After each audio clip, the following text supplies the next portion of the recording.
কি হলো কি মন্ত্রীপুত্র, আপনি এখানে দাঁড়িয়ে পড়লেন কেন? আর তাছাড়া এখানে তো রাজকুমারকে আমরা কোথাও খুঁজে পেলাম না। আর আপনি কি করেই বা মহারাজের কাছে গিয়ে রাজকুমারকে মৃত প্রমাণিত করবেন বলুন তো? কি করে রাজকুমারকে মৃত প্রমাণিত করতে হয় সেই ছক আমি আগে থেকেই রেখেছি। আর তাছাড়া তুমি তো আমাকে সাহায্য করেছো, যেন আমি সেই কাজটি খুব সহজেই করতে পারি। আমি আপনাকে সাহায্য করেছি, কিন্তু কিভাবে সাহায্য করেছি সেটাই তো বুঝতে পারছি না। আর তাছাড়া আমি রাজকুমারের কক্ষ থেকে রাজকুমারের একটি পোশাক এনে দিলাম, সে পোশাক দিয়ে আপনি কি করবেন?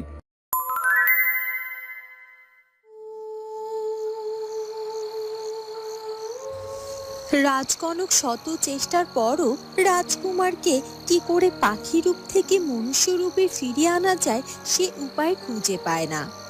না না, শত চেষ্টা করেও তো আমি রাজকুমারকে পাখি রূপ থেকে মনুষ্য রূপে ফিরিয়ে আনার কোনো উপায় পেলাম না। তবে এর জন্য আমার অনেকটা সময় ধরে আরো গণনা করা প্রয়োজন ছিল। কিন্তু রাজকুমারকে পাখি রূপ থেকে মনুষ্য রূপে ফিরিয়ে আনার প্রচেষ্টা না হয় পরেও করা যাবে।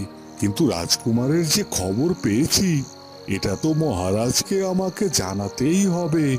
মহারাজ রানীমা রাজকুমারের ব্যাপার নিয়ে বড্ড চিন্তিত হয়ে আছে, আর তাদের চিন্তা সত্যিই আমার খুব খারাপ লাগছে। আর তাছাড়া তারা তো এটাও ভাবতে শুরু করেছে যে রাজকুমার হয়তো মারা গেছে।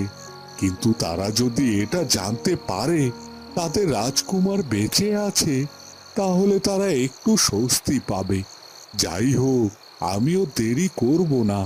আমি এক্ষুনি মহারাজ রানীমার কাছে গিয়ে জানাবো যে আমাদের রাজকুমার মারা যায়নি, সে সাধুর অভিশাপে একটি পাখিতে পরিণত হয়ে আছে। আর মহারাজ এবং রানীমা যে পাখিটিকে বারবার তাড়িয়ে দিয়েছিল, সেই পাখিটি আর কেউ নয়, আমাদের রাজকুমার। এরপর রাজকনক আর একটু দেরি না করে মহারাজ এবং রানীমার কাছে যাওয়ার জন্য প্রস্তুতি নেয়।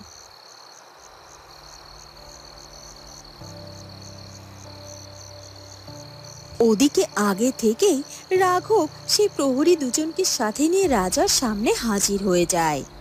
রাঘব, তুমি এসেছো রাঘব। আমি তোমার জন্য অনেকটা সময় ধরে অপেক্ষা করেছিলাম। সন্ধে হয়ে যাচ্ছিল, তারপর যখন তুমি আসছিলে না তখন যে আমার বড্ড চিন্তা হচ্ছিল। যাই হোক রাঘব, এখন বলো, তোমরা কি আমার কুমারের সন্ধান পেয়েছো? মহারাজ, আসলে রাজকুমারকে আমরা অনেকটা সময় ধরে অনেক জায়গায় খুঁজেছি। আর আমরা যে জঙ্গলে শিকার করতে গিয়েছিলাম সেই জঙ্গলেও যে রাজকুমারকে খুঁজে বের করার চেষ্টা করি, অবশেষে আমরা রাজকুমারের খোঁজ পেয়েছি মহারাজ। কি বলছো কি রাঘব? সত্যি সত্যি তুমি রাজকুমারের খোঁজ পেয়েছো? আমি জানতাম রাঘব, তুমি আর আমার কুমার একসাথে ওই জঙ্গলে গিয়েছিলে। আর তুমি ওই জঙ্গলে গেলে নিশ্চয়ই আমার কুমারের খবর তুমি পাবে। কিন্তু তুমি এখানে একা কেন? আমার কুমার কোথায়? ও কি বাইরে দাঁড়িয়ে আছে? ওকে এক্ষুনি ভিতরে আসতে বলো। মহারাজ, আপনি শান্ত হন, দয়া করে আপনি শান্ত হন মহারাজ। রাজকুমার আমাদের সাথে আসেনি। কি বলছো কি তোমরা? রাজকুমারের খোঁজ পেয়েছো, কিন্তু ও তোমাদের সাথে আসেনি? কিন্তু কেন? ওকে নিয়ে আসোনি কেন? মহারাজ, ক্ষমা করবেন, রাজকুমারের খবর ঠিকই পেয়েছি, কিন্তু রাজকুমার যে আর বেঁচে নেই, সে যে মারা গেছে। আর মৃত মানুষকে কি করে নিয়ে আসবো বলুন তো মহারাজ? তোমাদের এত বড় সাহস, তোমরা আমার কুমারকে মৃত ঘোষণা করছো? আর তাছাড়া তোমাদের কাছে কি এমন প্রমাণ আছে যে আমার রাজকুমার মারা গেছে? মহারাজ, আমি প্রমাণ ছাড়া কোনো কথা বলি না। আর রাজকুমার যে মারা গেছে তার বড় প্রমাণ এই দেখুন। এ কথা বলে রাঘব তার হাতে থাকা রাজকুমারের রক্তমাখা পোশাক রাজার সামনে এগিয়ে দেয়। এ কি? এটা কি? এটা তো মনে হচ্ছে আমার রাজকুমারের পোশাক। হ্যাঁ মহারাজ, এটাই রাজকুমারের পোশাক। আসলে ওই জঙ্গলে হিংস্র কোনো পশু রাজকুমারকে একা পেয়ে তাকে হত্যা করে তাকে খেয়ে ফেলেছে। আর সেখানেই রক্তমাখা পোশাক পেয়েছি আমি এবং প্রহরীরা। ওই জঙ্গলে রাজকুমারকে খুঁজতে খুঁজতে তার এই রক্তমাখা পোশাকটি পেয়েছি। এতেই তো প্রমাণ হয় যে আমাদের রাজকুমার আর বেঁচে নেই। কোনো হিংস্র পশু রাজকুমারকে ছিঁড়ে খেয়েছে। না না, এটা কিছুতেই হতে পারে না। আর তাছাড়া আমার রাজকুমারের শরীরে তো ওই দিন লাল রঙের কোনো পোশাক ছিল না। মহারাজ, এটা তো লাল রঙের পোশাক না, আসলে রাজকুমারের রক্তে পোশাকটা পুরোই লাল হয়ে গেছে। আমি জানি মহারাজ, আপনি রাজকুমারের মৃত্যুটা মেনে নিতে পারছেন না, কিন্তু এটাই যে সত্যি। ওদিকে অভাগীর মা ওই পরিত্যক্ত ঘরে বন্দি হয়ে থেকে খুব কষ্ট পেতে থাকে। গত 2 দিন ধরে আমি এই ঘরের মধ্যে বন্দি হয়ে আছি।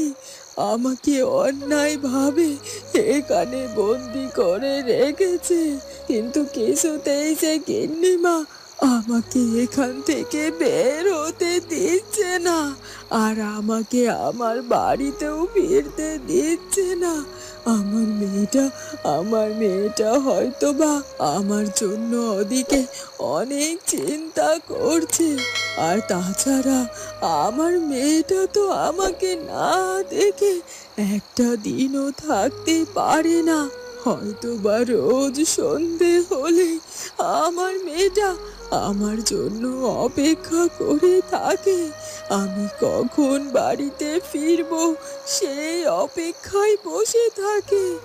আজও তো সন্ধে পার হয়ে যাচ্ছে, আমার মনে হচ্ছে আমার মেয়েটা হয়তো বা আজও আমার জন্য পৌঁছে বসে আছে, কিন্তু আমি তো আমার মেয়ের কাছে যেতে পারছি না। হে বিধাতা, সব কিছু কেন এমন ওলট পালট হয়ে গেল? সব কিছু তো সুন্দর স্বাভাবিক ছিল। সাত গড়া মোহর যে আমার সব কিছু শেষ করে দিল। গিন্নিমা ওই সাত গড়া সোনার মোহরের লোভে আমাকে এখানে এভাবে আটকে রাখলো। আর আমি তো আমার মেয়ের ভবিষ্যতের কথা চিন্তা করে ওই সাত গড়া মোহরের কথা তাকে বলিনি, আর তাই তো এত কিছু হয়ে যাচ্ছে। যাই হোক, আমি এখন চিন্তা করেছি যে ওই সাত গড়া মোহর আমি গিন্নিমাকে দিয়ে দেব। ওনাকে বলে দেব কোথায় আছে সে সাত গড়া মোহর। আর আমি যদি ওনাকে এটা বলে দেই, তাহলে উনি নিশ্চয় আমাকে এখান থেকে ছেড়ে দেবে, আর আমি আমার মেয়ের কাছে ফিরে যেতে পারবো। আর আমি আর আমার মেয়ে না হয় সারা জীবন এভাবে পরের বাড়িতে কাজ করে করে কাটিয়ে দেব। তারপরও তো মা মেয়ে একসাথে থাকতে পারবো। এবার সত্যি গিন্নিমাকে আমি সব বলে দেব। তারপর আমি এই বন্দিশালা থেকে মুক্ত হয়ে আমার অভাগীর কাছে ফিরে যাব। ওদিকে সন্ধে পার হয়ে যাওয়ার পরও যখন অভাগীর মা বাড়িতে ফিরে আসে না, তখন অভাগী একেবারেই হতাশ হয়ে যায়। ভালো মা, সন্ধে তো হয়ে গেছে সেই কখন, এখনো তো বেশ অনেক রাত হয়ে গেল, কিন্তু আমার মা তো এখনো ফিরে এলো না। আর আমার তো মনে হচ্ছে সত্যি সত্যি আজও আমার মা ফিরে আসবে না। হ্যাঁ রে মা, সেটা তো আমিও বুঝতে পারছি না। তার তো আজ অন্তত এতটা দেরি হওয়ার কথা নয়। আমি তো ভেবেছিলাম সন্ধ্যের মধ্যেই হয়তো বা তোর মা ফিরে আসবে, কিন্তু এখনো যে কেন ফিরে আসছে না সেটাই বুঝতে পারছি না।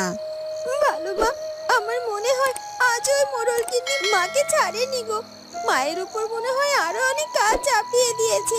চলো না ভালো মা, আমরা মোড়ল বাড়িতে যাই, গিয়ে মাকে সাথে করে নিয়ে আসি। আর মাকে কখনো কোনো দিন ওই বাড়িতে কাজ করতে যেতে দেব না।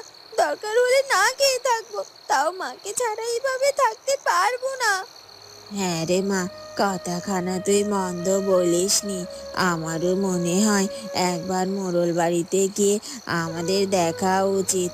আর মোড়ল মশাই তো এ সময় বাড়িতেই থাকে, আর তাই মোড়ল গিন্নি আমাদের সাথে খুব একটা খারাপ ব্যবহার করতে পারবে না। ঠিকই বলেছ, তাহলে দেরি করো না, চলো চলো আমরা বরং রওনা দেই।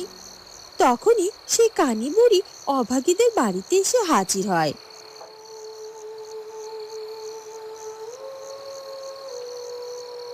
কি হলো গে, তোরা কোথায়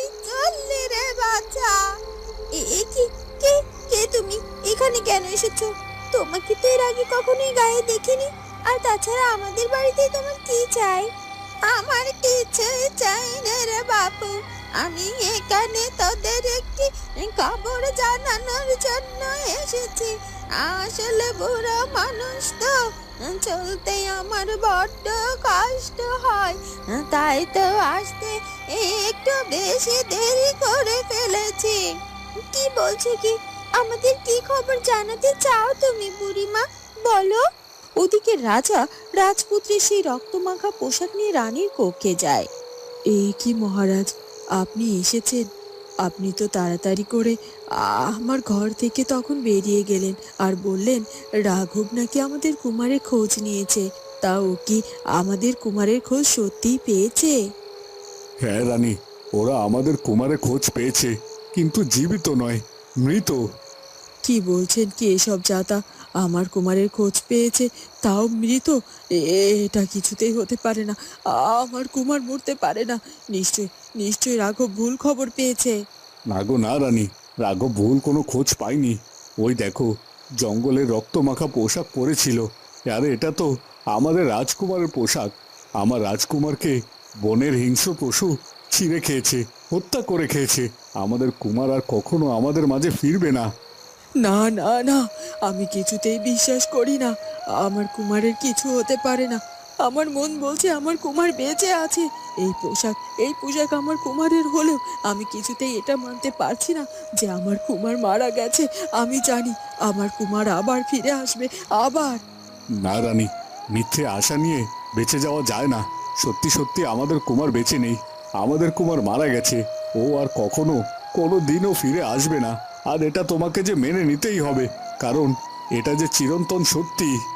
মহারাজ, আপনি যাই বলুন না কেন, আমি কিছুতেই এটা মানবো না যে আমার সন্তান মারা গিয়েছে। বিধাতা আমার সাথে এত বড় অন্যায় করতে পারে না। আমি তো কখনো কোনো দিনও কারো কোনো ক্ষতি করিনি যে বিধাতা আমার এত বড় ক্ষতি করবেন। আমি বিধাতার কাছে প্রার্থনা করব, বিধাতা যেন খুব তাড়াতাড়ি আমার কুমারকে আবার আমার কাছে ফিরিয়ে দেন। আর আমি জানি মায়ের প্রার্থনা কখনো বিফলে যায় না।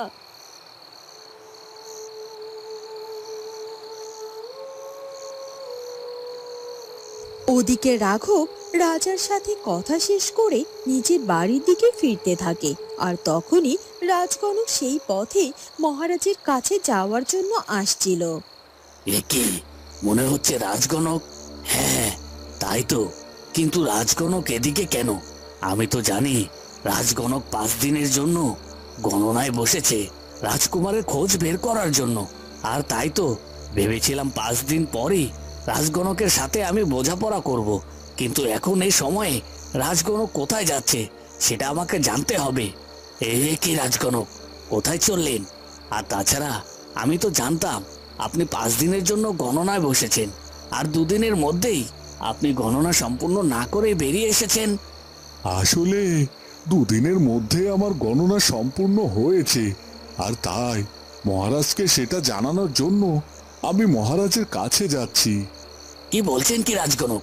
তার মানে কি আপনি রাজকুমারের ব্যাপারে সবকিছু জানতে পেরেছেন? কিন্তু কি জানতে পেরেছেন বলুন দয়া করে আমাকে। আমি এখন সবকিছু আপনাকে জানাতে পারবো না, তবে এতটুকুই শুধুমাত্র জেনে নিন, আমাদের রাজকুমার বেঁচে আছে। এ কি বলছে কি রাজগণক? রাজকুমার বেঁচে আছে? কিন্তু কিছুক্ষণ আগে আমি মহারাজের কাছে গিয়ে রাজকুমারকে মৃত প্রমাণিত করে আসছি। আর এখন যদি রাজগণক গিয়ে সব সত্যিটা বলে দেয়, তাহলে তো মহারাজের কাছে আমি মিথ্যাবাদী হয়ে যাব। আর তাছাড়া রাজকুমার বেঁচে থাকুক আর যাই করুক সেটা আমি পরে সামলে নেব, কিন্তু তার আগে এই রাজগণককে সামলাতে হবে আমাকে। বলছি রাঘব, আমাকে যেতে দাও, মহারাজের কাছে গিয়ে খুশির খবরটা আমি জানিয়ে আসি। আমি বেঁচে থাকতে সেটা তো কিছুতেই হবে না। আমি তো আপনাকে কিছুতেই মহারাজের কাছে গিয়ে সব সত্যিটা জানতে দেব না। কি বলছো কি এসব রাঘব? তুমি মহারাজকে এসব কিছু জানাতে দেবে না মানে? তোমার কথা তো আমি কিছুই বুঝতে পারছি না। আমি আপনাকে সবকিছু বুঝিয়ে দিচ্ছি। ওদিকে মনে হয় কাজ হয়ে গেছে। ওই কানি বুড়ি এতক্ষণে নিশ্চয় ওই অবাগের বাড়িতে পৌঁছে গেছে, আর তাই এখন আর আমার কোনো চিন্তা নেই গো। আর তাই এখন রামুর বউয়ের কি হলো না হলো সে দায়ও আর আমার উপর এসে বর্তাবে না। আমি এখন পুরোপুরি ঝামেলা মুক্ত। আর তাই রামুর বউকে এখন আমি ইচ্ছে মতো অত্যাচার করতে পারবো। আর এবার আমি ওর উপর এতটাই অত্যাচার করব যে ও নিজের থেকেই বাপ বাপ করে ওই 7 ঘোড়া মোহরের কথা আমাকে জানিয়ে দেবে। আর একবার আমি 7 ঘোড়া মোহরের খোঁজ জানতে পারলি ব্যাস, রামুর বউকে তো আমি ঠিকই হত্যা করে দেব। আর ওই 7 ঘোড়া মোহরের মালিক হব আমি। আর আমি অনেক অনেক ধনী হয়ে যাব। আর এখন তো আমার স্বামীও বাড়িতে ফেরেনি, আর তাই এখন বেশ কিছুটা সময় আমার হাতে আছে। যাই রামুর বউয়ের কাছে গিয়ে দেখি ওর মুখখানা খোলাতে পারি কিনা। কি হলো কি, সেই তখন থেকে আপনি এখানে এভাবে দাঁড়িয়ে আছেন আর আমাদেরকে বলছেন যে কিছু একটা খবর জানাতে চাইছেন, কিন্তু আপনি তো এখন পর্যন্ত বললেন না যে কি খবর জানাবেন আপনি। আরে কিভাবে যে কথাটা বলবো সেটাই বুঝতে পারছি না। যাই হোক, যেটা বলতে হবে যেটা বলেই ফেলি। তুই নিজের মনটাকে শান্ত কর। আসলে মা, বাবা মা তো কারো চিরদিন বেঁচে থাকে না, তাই না? এইসব আপনি কি বলছেন কি? বাবা মা চিরদিন বেঁচে থাকে না মানে? আমার বাবা অনেক আগে মারা গিয়েছে, কিন্তু আমার মা তো এখনো বেঁচে আছে। তাহলে আপনি এই কথা কেন বলছেন? আসলে বলছি এজন্যই যে তোমার বাবা যেমন মারা গেছে, তোমার মাও ঠিক যে সেভাবেই মারা গেছে। তোমার মাও যে বেঁচে নেই। না না না, এটা কিছুতেই হতে পারে না। আমি আপনার কথা কিছুতেই বিশ্বাস করি না। আমার মা নেই মানে আমার মা ঠিক বেঁচে আছে। কিছুতে আমার মা মরতে পারে না। আর তাছাড়া আপনি জানলেন কি করে যে আমার মা মারা গেছে? আমি জানি রে মা, আমি তো সব কিছু জানি। আর তোমাকে সব কিছু বলবো বলেই তো এত কষ্ট করে আমি এতটা দূর থেকে এসেছি। তো বন্ধুরা, কি হতে চলেছে এরপর সেটা জানবো আমরা ঝিয়ের মেয়ের ভাগ্য গল্পের পরবর্তী পর্বে। আর আমাদের আজকের ভিডিওটি ভালো লাগলে অবশ্যই আমাদের চ্যানেলটিকে সাবস্ক্রাইব করে দিও। দেখা হবে পরের ভিডিওতে। ধন্যবাদ।